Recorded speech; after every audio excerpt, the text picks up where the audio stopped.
இருந்தாலும் அவர் அந்த படத்தோட வியாபாரத்தை பற்றி தான் சொல்லுவார்.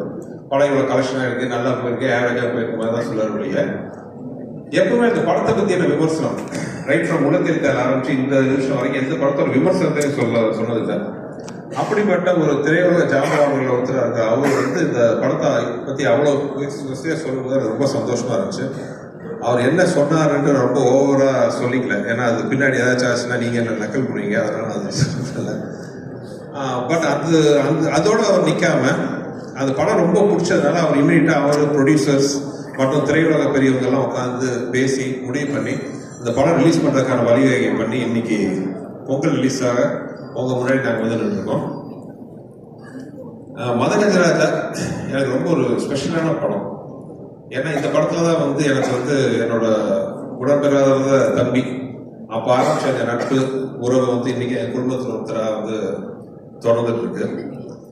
அது ஒரு சின்ன விதையா ஆரம்பிச்ச ஒரு விஷயம். இந்த படம் ஆரம்பிச்சு இத்தனை வருஷம் ஆச்சுட்டு நம்ப முடியல. ஏன்னா படம் ஆரம்பிக்கும் போது நானும் விஷயம் பிளான் பண்ணது என்னன்னா, ஏற்கனவே நான் வந்து மதகஜராஜா வேற இன்டர்வியூல நான் சொல்லியிருந்தேன். இந்த 80s வந்து நிறைய ஜனரஞ்சகமான படங்கள் வந்திருக்கு. முரட்டுக்காலை, சகலகலாவலம், போக்கிரி ராஜா, இந்த மாதிரி படம் மாதிரி ஒரு படம் பண்ண எனக்கு ரொம்ப ஆசையா இருந்துச்சு. ஏன்னா எல்லாமே ரொம்ப ஒரு சீரியஸ் ஓரியன்டட், ஒவ்வொரு ஜானல் ஒவ்வொரு மாதிரி. இந்த ஜானல் ஒரு படம் பண்ணா எப்படி இருக்கும்? குடும்பத்தோட உட்காந்து பெரிய லாஜிக்லாம் இல்லாம ஒரு சந்தோஷமா ஒரு பாசிட்டிவ் வைப்ரேஷன் 80s வந்த மாதிரி ஒரு படம் பண்ணணும்ட்டு நாங்கள் ஆசைப்பட்டோம். அந்த மாதிரி ஒரு படம் தான் வந்து ஒரு மதகஜராஜா. ஒரு 3 நண்பர்களுக்குள்ள அவங்களோட பிரச்சனையை தீர்க்கிற ஒரு மெயின் நண்பரோட கதையா வந்து இந்த கதையை ஆரம்பிச்சோம். சில காரணங்களால் தவிர்க்க முடியாத காரணம் இந்த படத்தோட ரிலீஸ் கொஞ்சம் டிலே ஆயிடுச்சு. ஸோ அந்த படத்தை பத்தி ரிலீஸ் பண்ணலான்னு முடிவு பண்ணி பொங்கல் ரிலீஸ் பண்ணலான்னு முடிவு பண்ணி ஆக்சுவலாக நேற்று முந்தா நாள் சாரி அனௌன்ஸ் பண்ணோம். அனௌன்ஸ் பண்ணுறதுக்கு எனக்கு ஒரு சின்ன பயம் இருந்துச்சு. ஏன்னா கொஞ்சம் வருஷத்துக்கு முன்னாடி எடுத்த படம் மறுபடியும் ரிலீஸ் பண்ணும்போது வரவேற்பு எப்படி இருக்கும், இல்ல மேபி சோசியல் மீடியால கலாய்ப்பாங்களா, ஏன்னா இப்ப இந்த படத்தை ரிலீஸ் பண்ணுவா முக்கியமாங்கிற மாதிரி எல்லாம் நான் கொஞ்சம் நினைச்சேன். இந்த மாதிரிலாம் வரவேற்பு இருக்குமான்னு ஒரு பயத்தோட தான் வந்து ஃபர்ஸ்ட் ஆட் வந்துச்சு. பட் நான் மட்டும் இல்ல, எங்களோட குரூ, தயாரிப்பு நிறுவனம் எல்லாருமே வந்து ஒரு சந்தோஷ சர்ப்ரைஸ் ஆயிட்டோம். ஏன்னா அது சோசியல் மீடியால இந்த படத்துக்கு கொடுத்த வரவேற்பு ஆர்கானிக்கா எந்த வித ப்ரமோஷன் நாங்கள் ஆரம்பிக்கவே இல்லை, எதுவுமே கிடையாது. ஜஸ்ட் ஒரு அனௌன்ஸ்மெண்ட் மட்டும் தான் பண்ணணும்.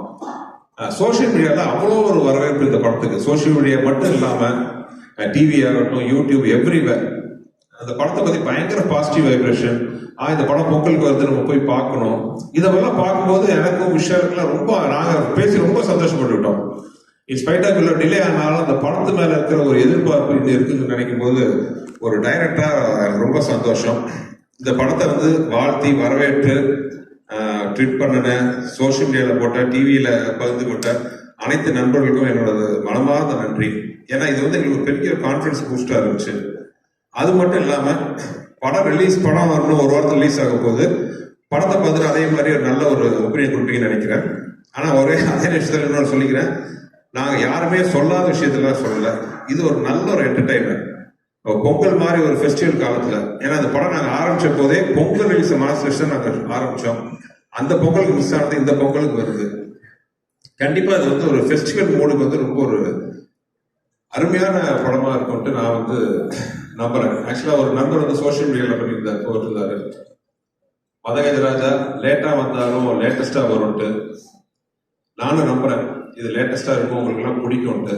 ஏன்னா அந்த படத்துல வந்து ஹியூமர் அவ்வளோ பிரபாவம் ஒர்க் ஆயிருக்கு.